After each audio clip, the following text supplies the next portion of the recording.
The two-handed sword has been a part of Chinese military history and culture for over 2,000 years. Some of the earliest known examples date back to the Qin dynasty of the 2nd century BC. During this time, developments in metallurgy allowed smiths to create steel swords with longer blades and grips than their bronze counterparts. Qin Shi Huangdi, the first emperor of China, was entombed with over 8,000 terracotta warriors to protect him in the afterlife. Many of these effigies carried replicas of the two-handed bronze and steel swords used during that era. Tomb rubbings and artwork from the following Han, Sui, and Tang dynasties suggest that two-handed swordsmanship remained an important part of the military tradition. During these periods, swordsmiths also developed the differential heat treatment process. By using clay to cool parts of a heated sword at different rates, the Chinese were able to produce blades with hard, sharp edges that retained a softer, more durable spine. The Japanese adopted the manufacturing techniques of this period and used them as the foundation for their sword-making arts. The two-handed sword played an integral part in defending the Chinese Empire during the Song dynasty. The famous general Yue Fei armed his troops with a two-handed weapon, now commonly referred to as the Yue Fei Dao, in order to help repel the invading Jurchen army of the north. With a blade-handle ratio of nearly 1-to-1, the Yue Fei Dao has qualities of both a sword and a polearm. This sword provided the ideal combination of reach and power for striking down the horses of incoming cavalry and then engaging the dismounted foe on the ground. With the defeat of the Song dynasty by Kublai Khan, two-handed swords seemed to fall out of use by imperial troops. There is no archaeological evidence that the Mongol rulers of the Yuan dynasty employed two-handed sabers or swords. This is not surprising, given that the Mongol army was entirely composed of cavalry, whereas two-handed swords are primarily infantry weapons. After the Mongol Yuan dynasty gave way to the Ming, military accounts of two-handed swords shifted to its use against the northern invaders and coastal pirates. The famous general Qi Guang, who saw service in both theaters, illustrated the two-handed saber techniques his troop used against the pirates in his first manual, the Ji Xiao Xin Shu. There is conjecture that General Qi took these techniques from captured Japanese who worked in league with native Chinese pirates of the coastal Taizhou area. However, it is just as likely that he drew upon the rich native tradition we have described thus far. General Qi's second manual, the Lian Bing Shi Ji, describes the training methods he used while defending a section of China's northern border with Mongolia.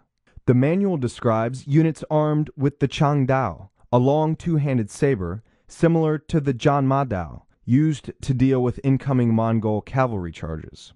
Chang Dao tactics were similar to those of the Yue Fei Dao, taking advantage of the weapon's length and leverage to attack both horse and rider.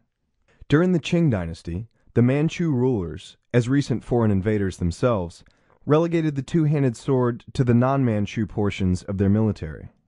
The Huangqiao Li Qi Tu Shi, or Illustrated Regulations for the Ceremonial Regalia of the current dynasty, describes 4 types of two-handed saber for use by the Liu Ying, or Green Standard Army.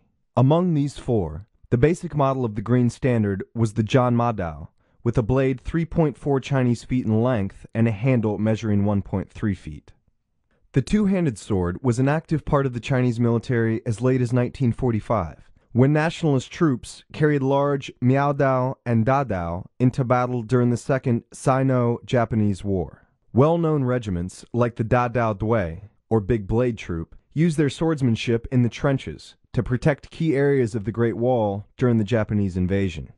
The use of the Xuan Sogen and the Miao Dao, a modern variant of the Jan Ma Dao, was taught at the Central Military Academy in Nanjing. That Miao Dao form, along with General Qi Guang's Xuanso Dao form, is the basis for the techniques demonstrated in the second portion of this video.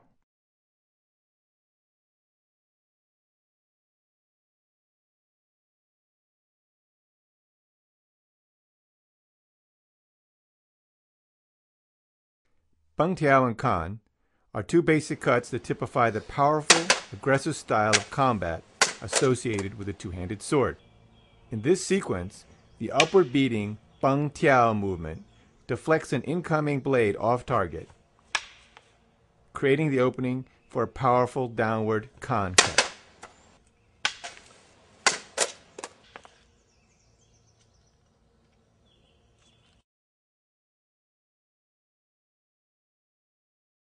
The two-handed swordsman also has a variety of short percussive cuts at his disposal.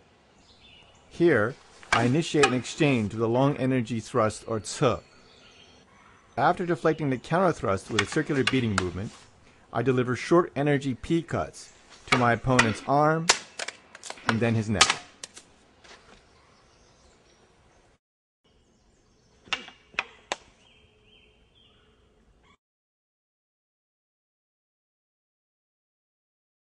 The pressing technique Ya takes advantage of the torque one can generate with the long, two-handed grip, knocking the opponent's sword to the side to create an opening. After putting my opponent on the defensive, I maintain the initiative with a Ya or press, followed by a G cut.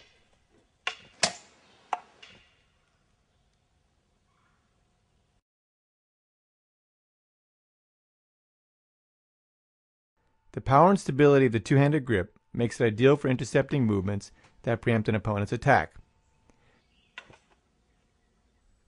By jamming the incoming cut against the guard of the blade, the swordsman creates a fulcrum around which he can deliver a G cut to the neck.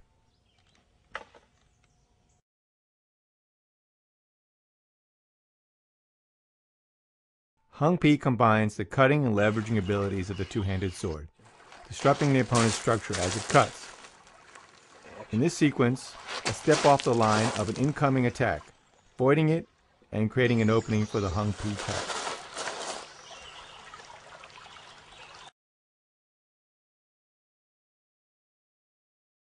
In addition to percussive techniques, the two-handed sword can deliver a variety of slicing or drawing cuts, such as the upward sweeping Hui cut. This technique is analogous to the Liao cut of one-handed Dao and Jianfa. Note that the flat of the blade, not the edge, is used for deflection.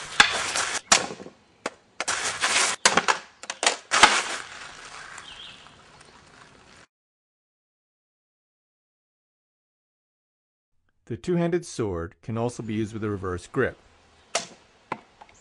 Here, I use a reverse grip to deflect an incoming spear attack and deliver a sure cut. The sword in this position covers a larger portion of the lower torso and legs, prime targets for the spearman.